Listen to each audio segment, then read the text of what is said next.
નમસ્તે ગુજરાત, આપ જોઈ રહ્યા છો સંદેશ ન્યૂઝ અને આપની સાથે હું છું લખમા. બુલેટિનની શરૂઆત કરીએ. આજે કાંકરેજના વડામાં રાજપૂત સમાજનું મહાસંમેલન, જેમાં સામાજિક બંધારણને લઈ અને મહાસંમેલનનું આયોજન કરાયું છે.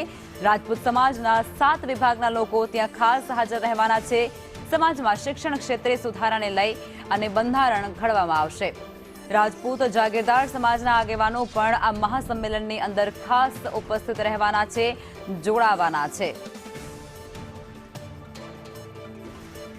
તો રાજપૂત સમાજના બંધારણ પર આ સંમેલનની અંદર ચર્ચા કરાશે. ખાસ કરી અને શિક્ષણ ક્ષેત્રે સુધારા લાવવાને લઈ અને આ મહાસંમેલનનું આયોજન કરવામાં આવ્યું છે, જેમાં કાંકરેજમાં આજે રાજપૂત સમાજના તમામ અગ્રણીઓ આ સંમેલનની અંદર ઉપસ્થિત રહેશે અને સમાજના અંદર નવું બંધારણ ઘડવામાં આવશે. અને જે સૌથી વધારે ચર્ચાનો વિષય અહીં સંમેલનમાં રહેવાનો છે તે શિક્ષણનો મુદ્દો છે.